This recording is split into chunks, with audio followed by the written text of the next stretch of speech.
Alright, let's play the Battle of Bloody Ridge scenario from Henderson Field, the struggle for Guadalcanal.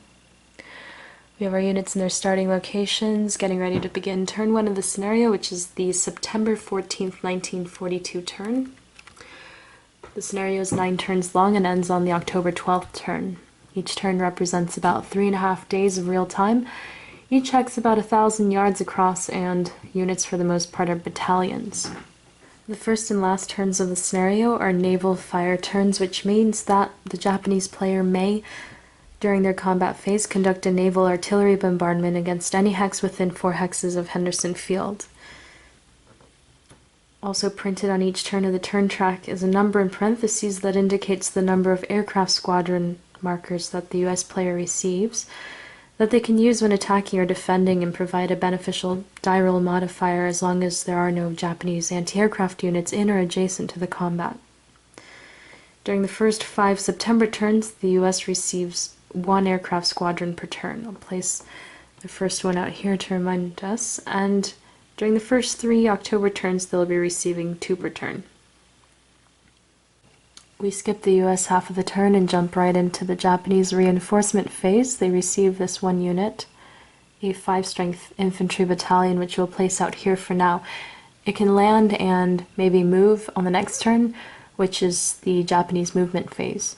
To land on the coast, it must pay +2 movement points in addition to the terrain cost. And it may not land in an enemy-occupied hex or in an unsuppressed enemy zone of control. It must always land within stacking restrictions. It could instead show up on a land hex on the eastern or western map edges, but if it does, then it must wait a turn before it can move any further. And so we begin the Japanese movement phase. I think what happened historically is that the units comprising Kawaguchi's center moved in for frontal assault against the units defending Lunga Ridge, giving it the name Bloody Ridge. And although the scenario is called the Battle of Bloody Ridge, our main objective, our only objective, is to retake at least one of the 3 Henderson Field hexes. And I'm not certain if the ridge is necessary for that. So I think what we'll do instead, at least initially, is turn our attention to this lone unit entrenched in the jungle here, about a mile away from other US units. We have the opportunity to move in for a concentric attack, which gives us a beneficial column shift. We can ignore the river, because for the river crossing modifier to be in effect, all attackers would have to be on the other side of the river. And there's no effect for attacking into jungle terrain. We also want to move in from the west and engage maybe this unit here. It's going to be tougher on that side of the board because they're entrenched on ridge hexes.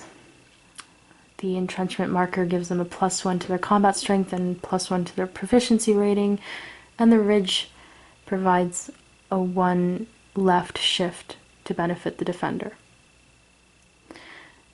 And we have plenty of room to absorb losses by retreating as the attacker, though.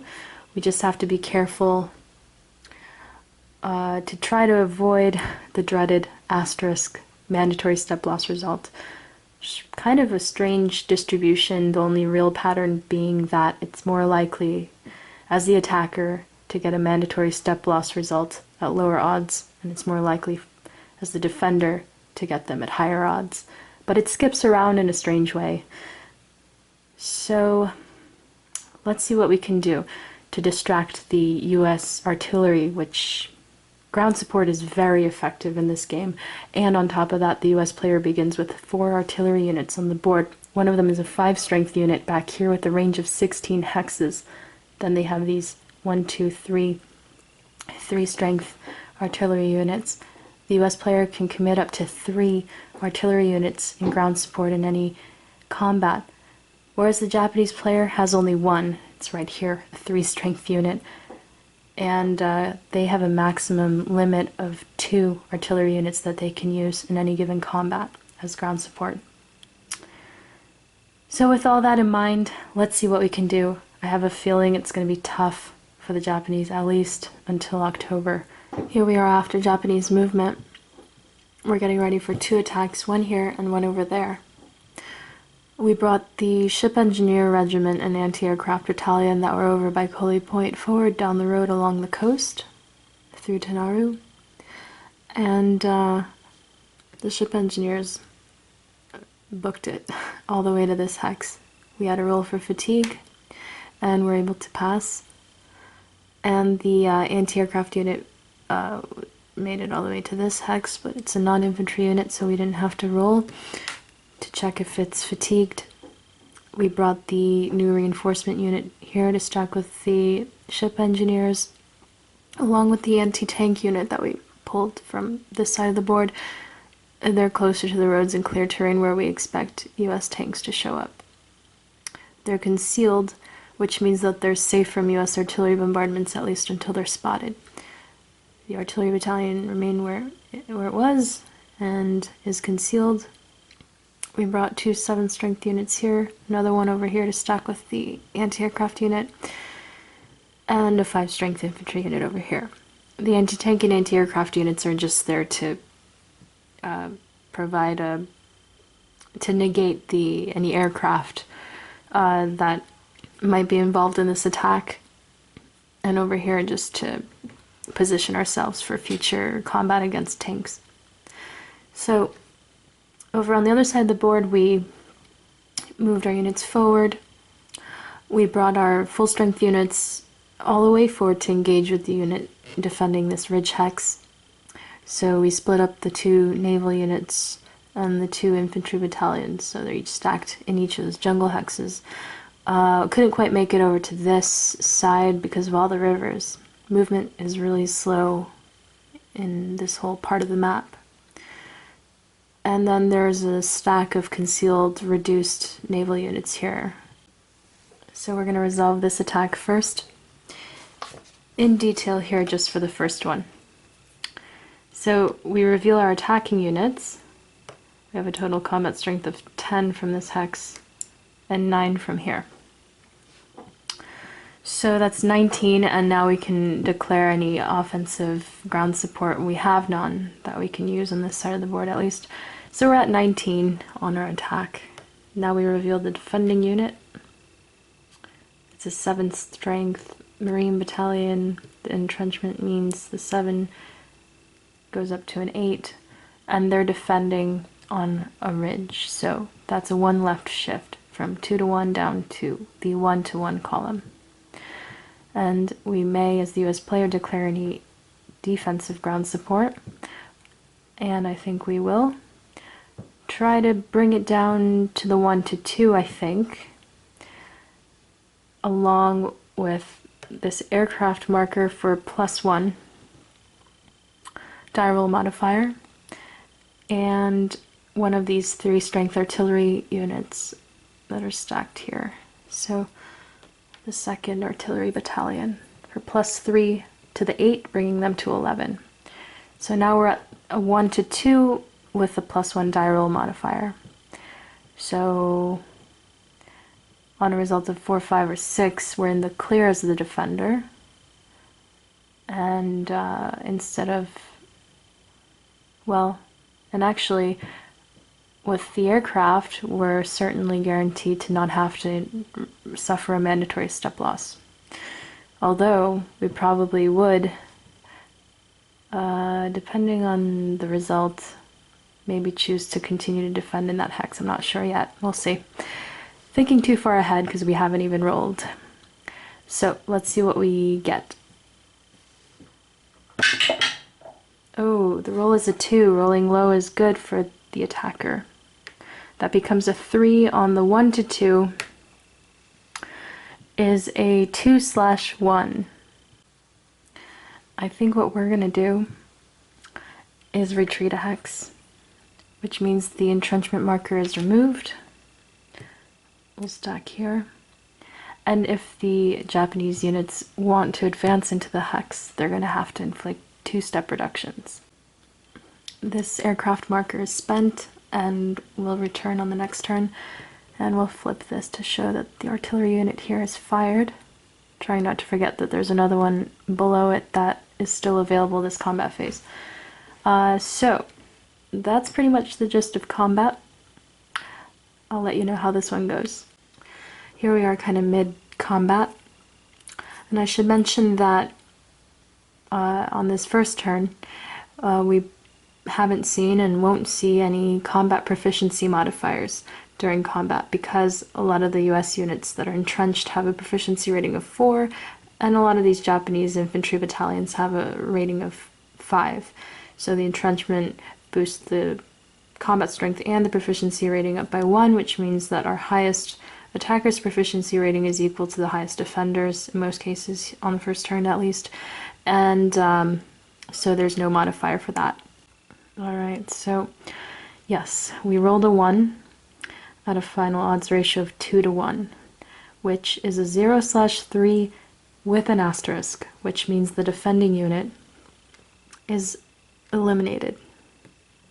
So this entrenchment marker goes away. Here's the first mandatory step reduction 2, and it's eliminated, and there's an unfulfilled loss there as well. So the attacking units may advance up to 2 hexes along the retreat path, and they purposely went through clear terrain here.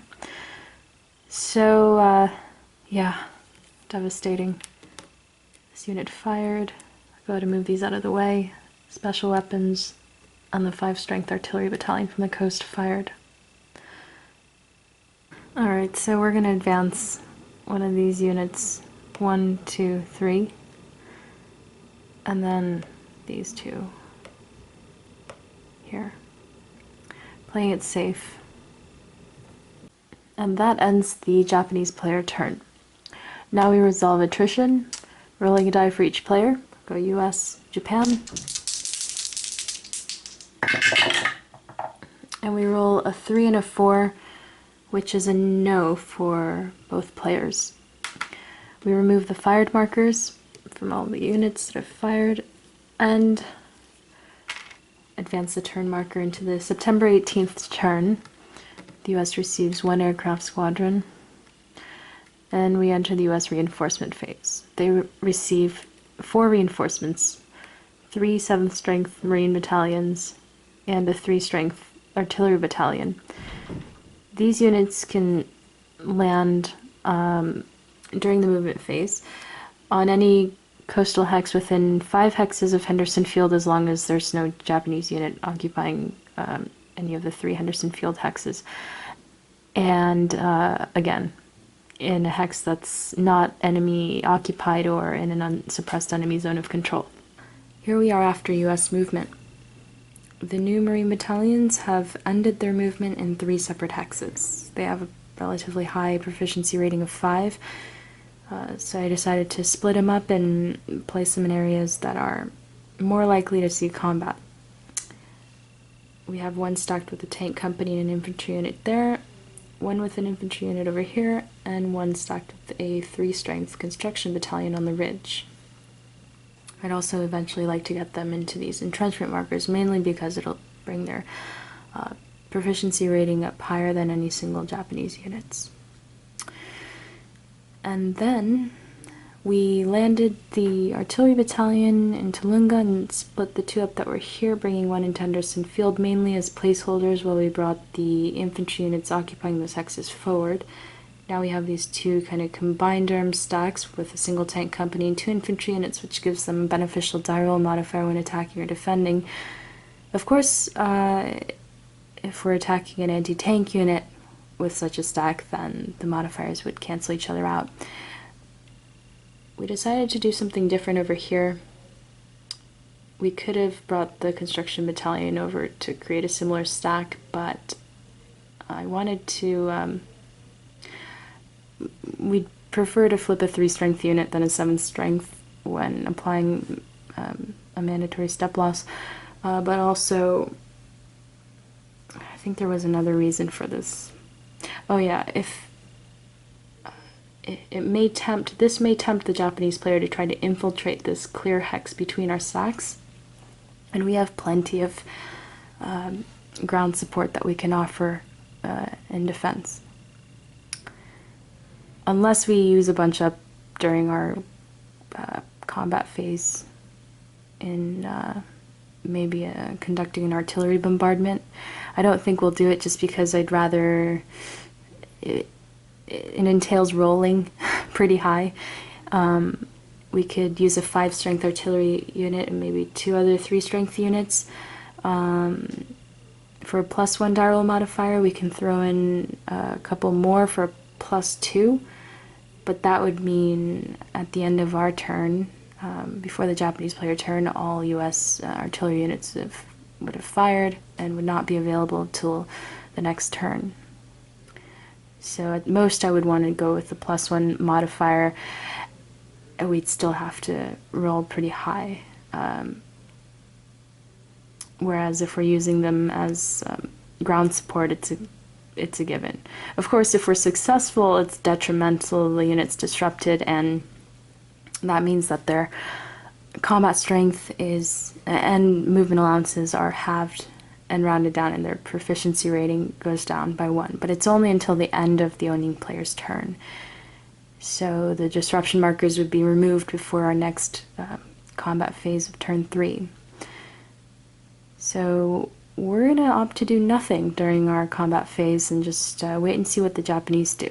So we enter their reinforcement phase, and the Japanese receive this 3-strength mountain gun regiment with a range of 10.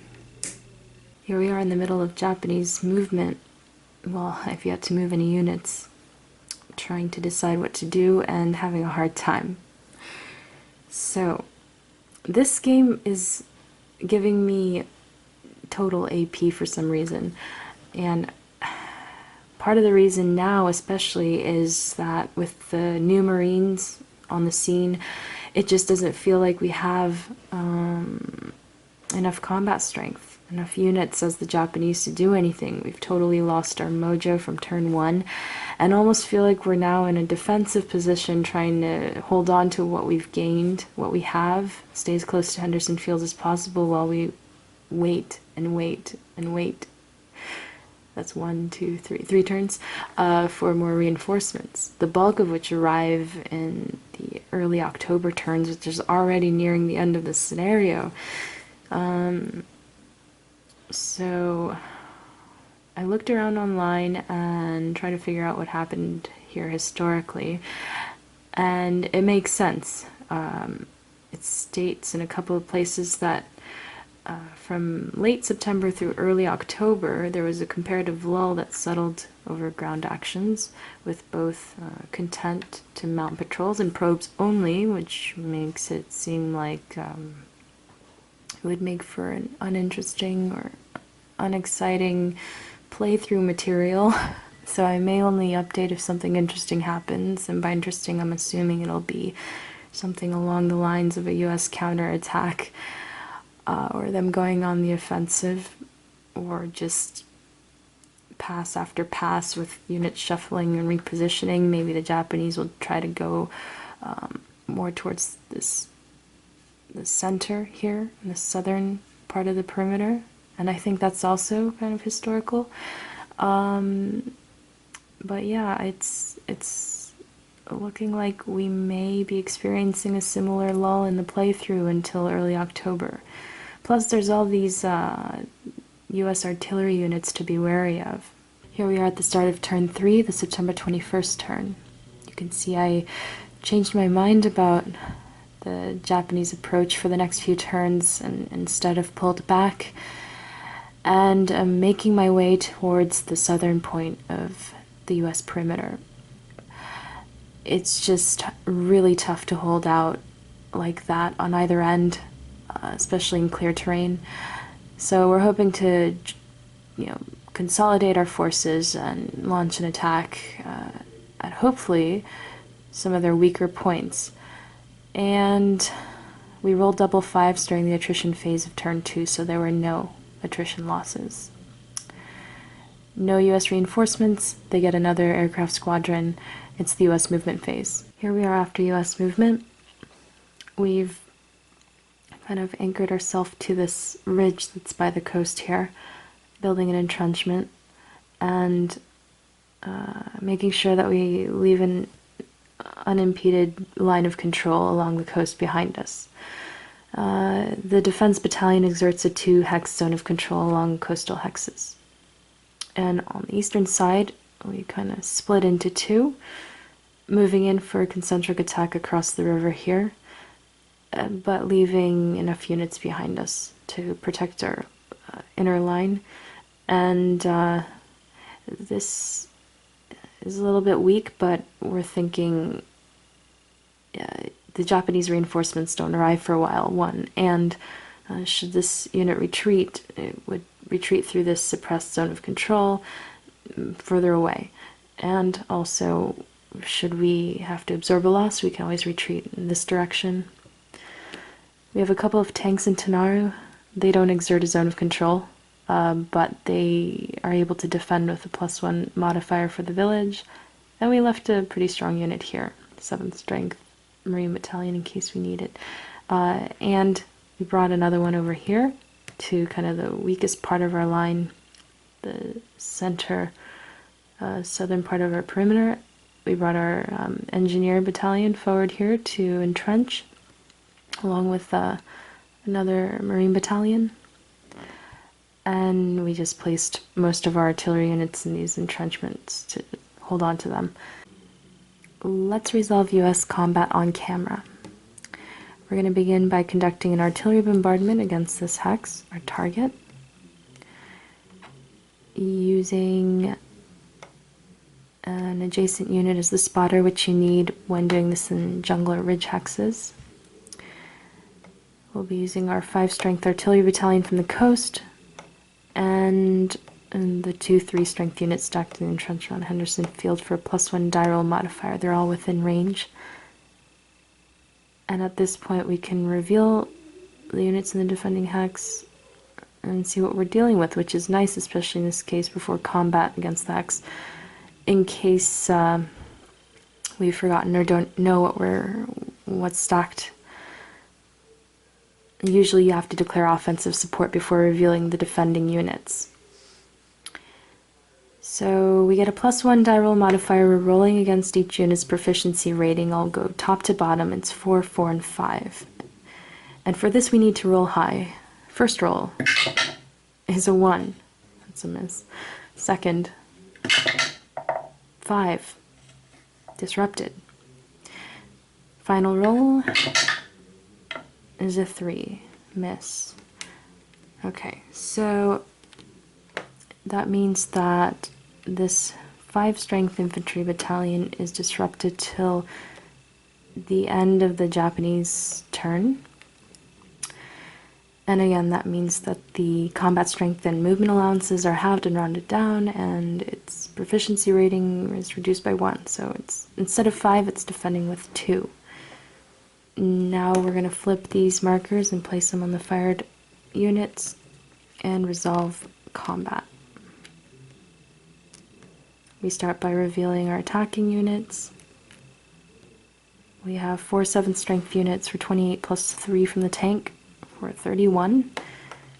We still have 2 3 strength artillery battalions that have not fired, along with our aircraft squadron, which we can use because the anti-aircraft battalion is out of range. It needs to be in or adjacent to the combat. So we'll use this for sure. And they're defending with 7 plus 2 plus 2, 11, plus maybe another 3 for 14. We know they can't use the mountain guns because it's in our zone of control. So at most they'd be at a 14. And let's see.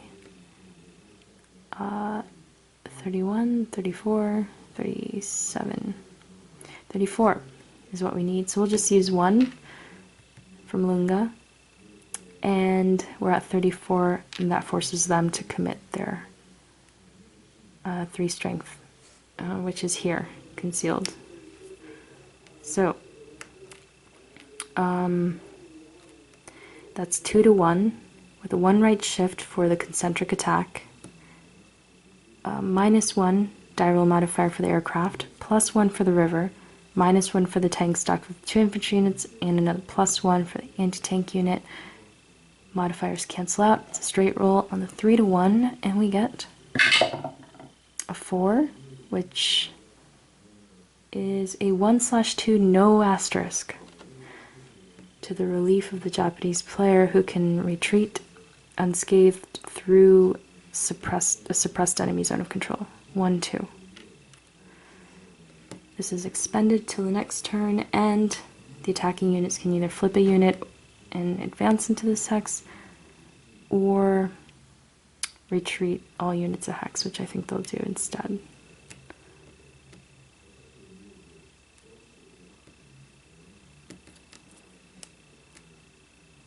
And that ends the US combat phase. Here we are before a Japanese movement. I just wanted to mention, of course, advancing is optional, and the other thing is that the highest proficiency ratings were both 5, so there's no modifier for that. Okay, so now we can move some Japanese units. The question is, do we try to deal with this kind of stack that's separated from the rest of the US units, or continue moving towards the center of the perimeter, or just stay where we are? I don't think we're going to try to chase these guys, but we need to keep an eye on them, so it's tough. We could 1, 2, 3, 4, 5. It would take a lot of movement points to try to go for concentric this way. And that would be kind of the only way I would want to confront that stack. 2 7s. Here we are after Japanese movement. And we're not feeling too confident as a Japanese player. We're hoping our reinforcements arrive soon and that they'll be able to land close enough to Henderson Field to be able to make a difference on those last few turns. Anyway, regardless, we're going in for a couple of attacks. One here and one here. We're trying to take advantage of the fact that the US has fired all but one of their artillery units already this turn, and that their aircraft squadron is spent, which rarely seems to happen. It's a bad sign because it means that the US is on the offensive, and we're supposed to be on the offensive. So we're probably going to be in trouble here. I don't know if I'm needing to instead spread out thinly and hold on to what we had, like I said we should. I don't think we have enough units to be able to do that without slowly being picked off, and there's a ton of US artillery to be worried about. So let's try this instead and see what happens.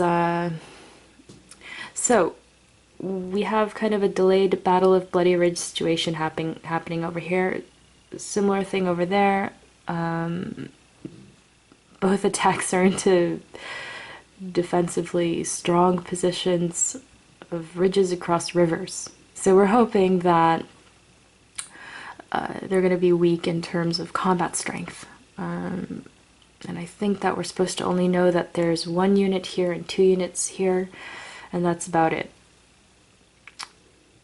Now, this attack over here is mainly to distract the US player into committing their final artillery unit before we go for this. They have a 3 strength special weapons unit and entrenchment over there. And we have our mountain guns available in this ridge hex that is able to fire. We've brought the other units down over here. They're fatigued and are, catching their breath in those ridge hexes on the other side of the river. And they're concealed. These 2 stacks are concealed on ridges as well. So we have artillery units in this, and over here our disrupted unit, which is soon to no longer be disrupted. along with a couple of other units protecting the artillery from enemy units that may come rushing down this clear path. So we'd like to advance this stack onto the ridge, wishful thinking, and just attack here but stay close to the units behind us. So we're going to resolve this first. The mountain guns can provide ground support to either attack, both within range. I haven't decided yet. It seems intuitive to do this, but I really want, I think, the special weapons to support that unit defensively. So we'll see. So we're starting with our first attack, revealing the attacking units. We have a 5 and a 7 for 12. No offensive ground support. We reveal the defending unit, which is the LVT unit in an entrenchment on a ridge hex across the river. Their combat strength goes up to 3, their proficiency rating to 4. They will commit the special weapons unit in defensive support. So we were from 12 to 3, 4 to 1, down to, they're now defending with 6. 2 to 1. 1 left shift to the 1 to 1. +1 die roll modifier for the river crossing, -1 for the difference in combat proficiencies. A straight roll on the 1 to 1. And we roll a 3, which is a 1/1 no asterisk. 1/1. Wow. We could flip our LVT and remain where we are, or pull back a hex. I think they'll choose to pull back to see if the Japanese will choose to inflict a step reduction in order to advance, but they choose not to, and will retreat this way. Now for a second attack onto Bloody Ridge.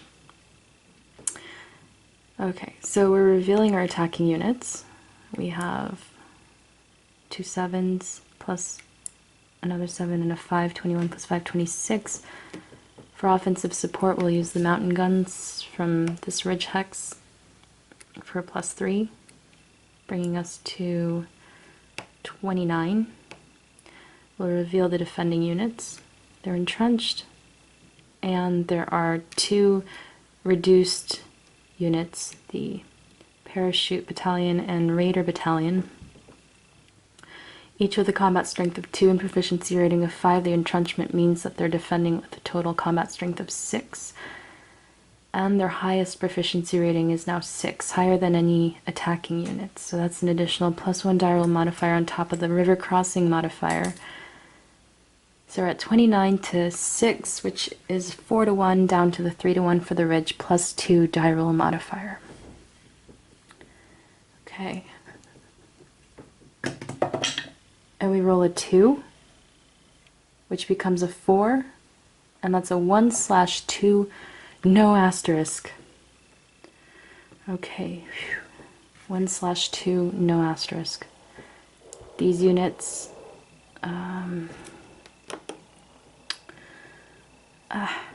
wow, that was quite successful. They can retreat 2 hexes, but that would mean the Japanese could advance 2. They can eliminate a unit, retreat 1 hex, which I think they'll do, or they can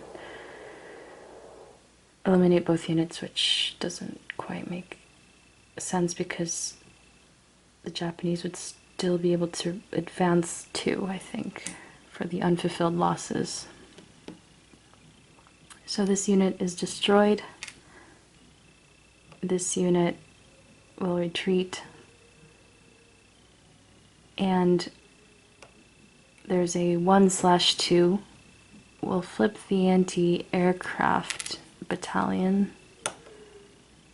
and advance this onto the ridge.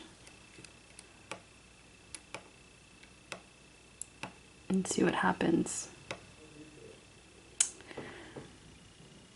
I wonder if I should advance this stack instead.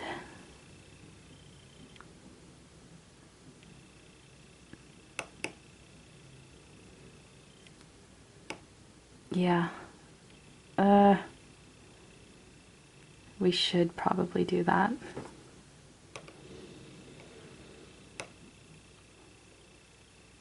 Now we resolve attrition. It's a September turn.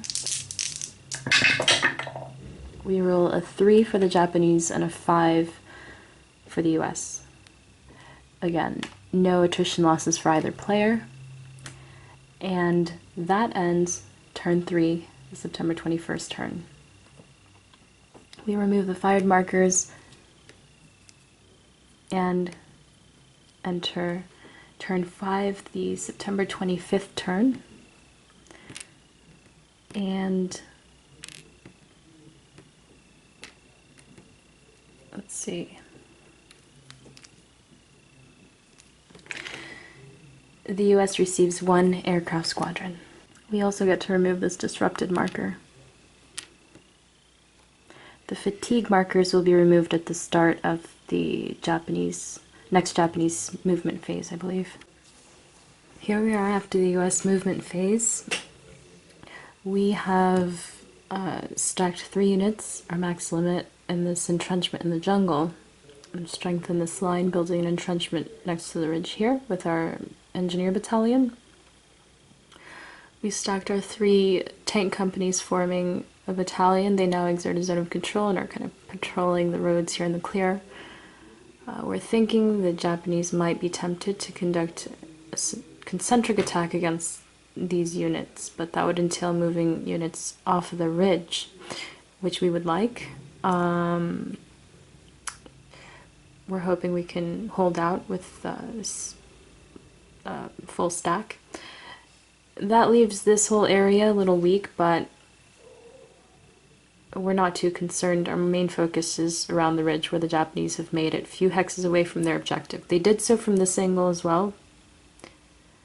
We're feeling okay because it's easier to defend along ridges and jungle terrain than it is in the clear, and they were able to make it across the river fairly early there.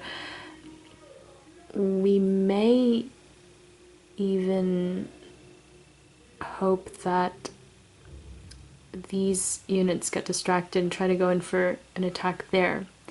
We'd like these 2 groups to be kept separate because we really don't want to lose our connection to the coast, because the last thing we want is for Japanese reinforcements to arrive back here. So we really don't have the option to kind of wrap around them. We just want to keep them separated. So we enter the US combat phase, and we're going to pass on combat and any artillery bombardments, and instead this time around save our artillery to use defensively during the Japanese combat phase, as well as our aircraft squadron. Here we are south of Henderson Field after the Japanese movement phase, and we're going all in for the concentric attack against the entrenched units in the jungle. So we're going to reveal our attacking units, and we have 14 from this hex, a combat strength of 7 from here, 12 and another 12, 1, 2, 3, 4, 5, 45. We can declare offensive support and commit a maximum of 2 artillery units, and we will do that. So that's +6 from this hex. And that brings us to 51. Now we reveal the defending units.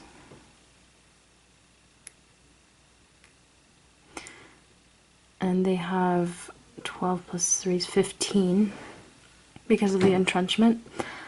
And the US can commit up to 3 artillery units in ground support. So they'll do that.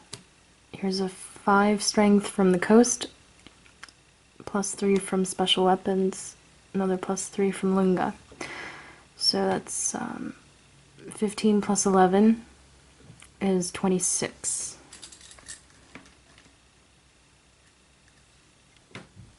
Not quite 2 to 1. One shy. Man. Okay, so that's 1 to 1. We get one right shift because of the concentric attack, so we are rolling on the 2 to 1. No aircraft. There's an anti-aircraft unit present, so the entrenchment marker brings the defender's highest proficiency rating to a 5, which is equal to the Japanese player's highest proficiency rating. So no modifiers, a straight roll on the 2 to 1. It's pretty scary. And we roll a 3 on the 2 to 1 is 1/2, no asterisks. 1/2. So the defender must apply 2 losses. They can retreat or stay where they are. And I screwed this up earlier with this unit. When applying losses, you have to apply losses to full strength units before you can eliminate reduced units. So it's too late to correct that, but we're going to try to get it right from here on out. I think what I would have done instead of eliminating that unit, though, in that case over by the ridge on the western side of the perimeter, was to retreat both units 2 hexes. Alright, so back to this. We will stay where we are and flip the LVT on this other 3 strength unit for the 2 losses, which is a 3 strength Pioneer Battalion.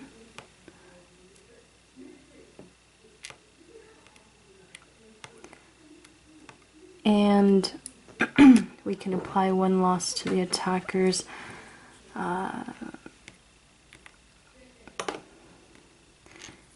Let's see.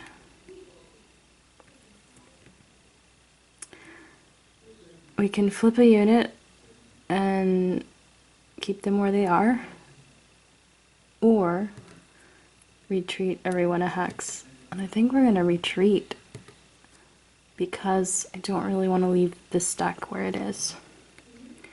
So this is important. Retreat this stack first so that it can go through suppressed enemy zone of control 1 until it doesn't break stacking restrictions. So we'll go here for 2. And we'll pull this back. 1, or let's see, we'll pull this here, 1, this here, 1, and this.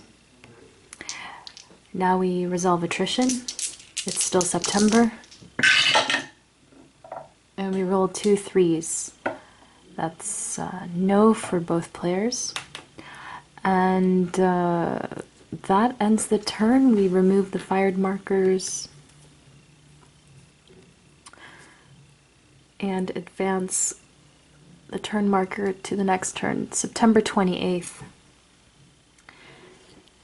The US player receives 1 aircraft squadron, no reinforcements.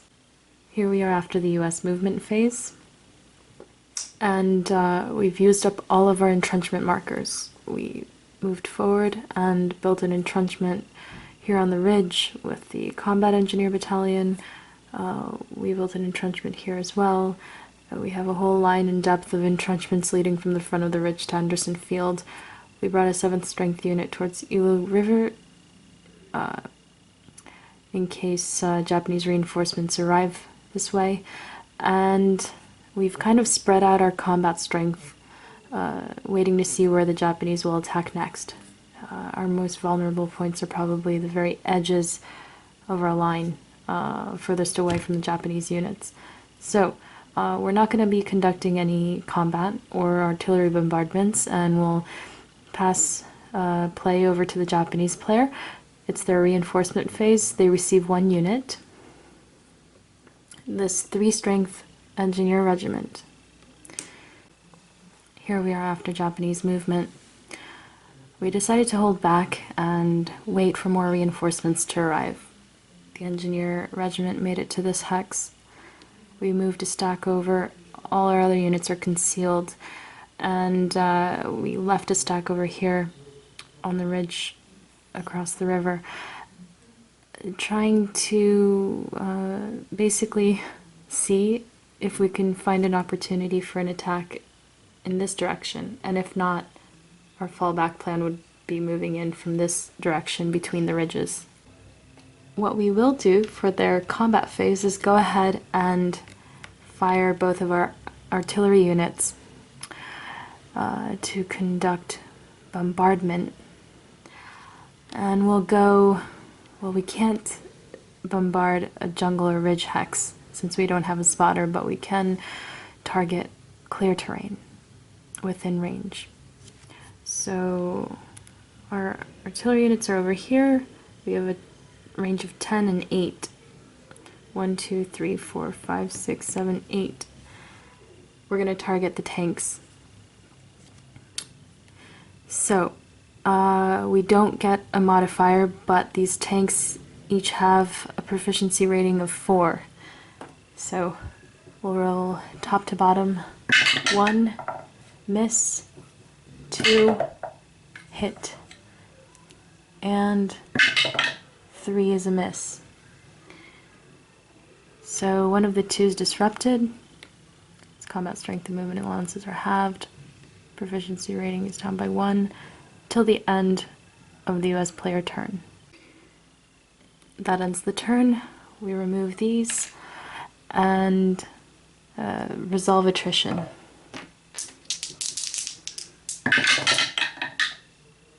We roll a 3 for the US, a 6 for the Japanese. Wow. No attrition losses.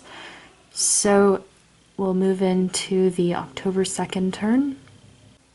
So that ends the first 5 turns of my learning game of Henderson Field, the Battle of Bloody Ridge scenario. There are 4 turns remaining, which I think I'll save for part 2. I know it took me a while to get this up, but it's more than I usually cram into a single video, and you may have noticed that I've condensed the format to try to make it quicker. Apologies for the mistakes. I'll continue to try to update the description box to include a list of all the rules mistakes that I've made and bad decisions.